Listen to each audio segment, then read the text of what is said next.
सम्मान के योग्य सभी मानवता जाटान के सभी वरिष्ठ जन बैठे हैं, उनका सम्मान करते हुए युवा साथियों आपको भी प्रणाम करते हुए मैं सम्मान करना चाहता हूं पूरे उपखंड खेतड़ी की तरफ से और मानवता जाटान की तरफ से हमारे लोकप्रिय प्रत्याशी शुभकरण जी चौधरी का जामुन मानवता जाटान की धरती पर बहुत बहुत स्वागत है, बहुत बहुत आभार है, बहुत बहुत अभिनंदन है। मैं स्वागत करता हूँ हमारे प्रधान जी बजरंग जी का, शिवराज जी बैठे हैं, सुखदास साहब बैठे हैं, वकील साहब सभी जी मास्टर जी सब बैठे हैं। सबका मान और सम्मान करते हुए मैं इतना ही निवेदन करना चाहता हूँ और मैं उस बात को, हालांकि मैं किसी वक्ता की बात को आगे नहीं बढ़ाता, कभी मैं मेरे विचार ही प्रकट करता हूँ, लेकिन प्रधान जी ने एक बात बहुत सुंदर बात कही है कि आज की तारीख में बोलने वाला व्यक्ति चाहिए। चुपचाप बैठ के विधानसभा और लोकसभा में अपनी तनख्वाह लेके वापस आ जाए, क्षेत्र का कौन सा भला हुआ उसमें, वहां पे बोलना पड़ेगा, वहां पे मुद्दा उठाना पड़ेगा और अपने क्षेत्र की आवाज को बुलंद रूप से उठाना पड़ेगा। अगर वो कोई काम कर सकता है तो झुंझुनू जिले के अंदर शुभकरण चौधरी कर सकते हैं। अब उस बात को पीछे के कालखंड में जाना ज्यादा उचित नहीं है। आज सोशल मीडिया का जमाना, सबने देखा होगा। मुझे पहली बार आपने विधानसभा में भेजा और मुझे 10 मिनट बोलने का मौका दिया गया। 10 मिनट, मात्र 10 मिनट, 11 मिनट पे घंटी बज जाती है। 10 मिनट में जो खेतड़ी का चित्रण हमने किया, खेतड़ी के बारे में और खेतड़ी की जो विरासत थी और खेतड़ी की जो अलौकिक जो व्यवस्था थी उसके बारे में हमने इतनी खूबसूरती विधानसभा में चित्रण किया जो आज तक आपका कोई विधायक विधानसभा में बोल नहीं पाया। ये आप लोगों की सोचना होगा और समझना होगा कि आपकी आवाज को मजबूती से कौन उठा सकता है। माननीय राजनाथ जी जो देश के गृह मंत्री हैं, रक्षा मंत्री हैं, वो पिलानी के अंदर पधारे और उन्होंने शुभकरण जी को सुन के जो तारीफ की, मैं समझता हूँ उसके मायने इस जिले को समझने चाहिए कि ये व्यक्ति आपकी बात को सरकार उठा सकता है। इसलिए आग्रह करता हूं मैं, ये छोड़ दो ये जातिवाद, धर्मवाद, संप्रदायवाद, क्षेत्रवाद, मैं कहां चला गया, मैं कहां रह गया, इस बात को छोड़ के अगर विकास पुरुष और आपकी बात को उठाने वाले व्यक्ति को भेजोगे तो निश्चित रूप से जिला भी फायदे में रहेगा और तहसील भी फायदे में रहेगी।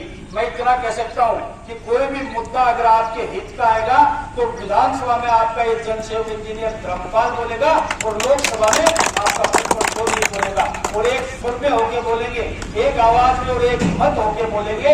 ये विश्वास आपको दिला सकते हैं। आप लोगों ने मान सम्मान तो किया है, लेकिन ये 60% वहाँ है, 70% वहाँ है। मैं इस बात के गणित में नहीं जाना चाहता।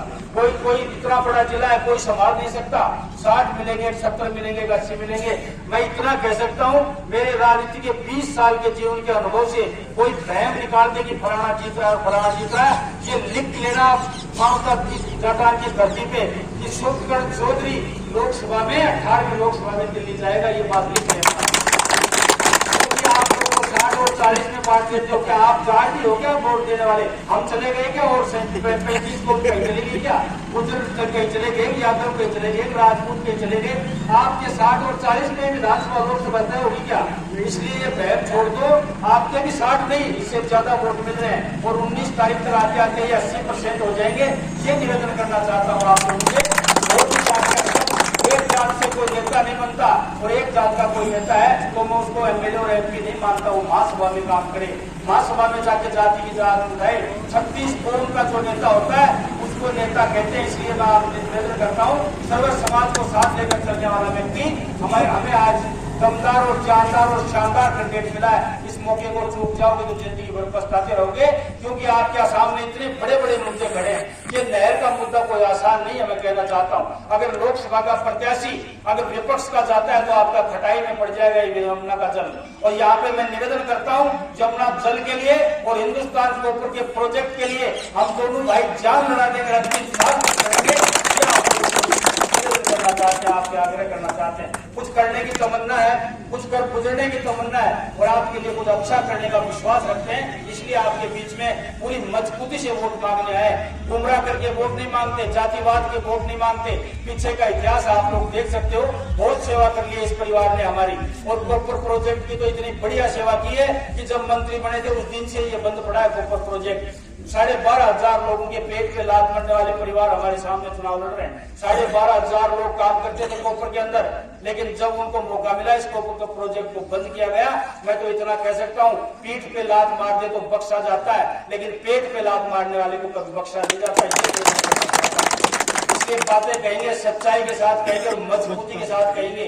पूरे तन मन वचन और कर्म के साथ बात कहते हैं, उस बात पे कायम भी रहते हैं और अटल भी रहते हैं, जो बात कहते हैं उसको पालना भी करते हैं। जितना विश्वास दिला सकता हूँ, मजबूत आदमी आपको एक कैंडिडेट मिला है। चूक मत जाना, और चूक जाओगे तो पछताओगे। पुनः एक बात कहना चाहता हूँ, ये निवेदन मुझे करना था। आप लोगों के सामने जो दमदार कैंडिडेट है उनको लोकसभा में भेजे, आपकी आवाज को बुलंदी के रूप में उठाएंगे।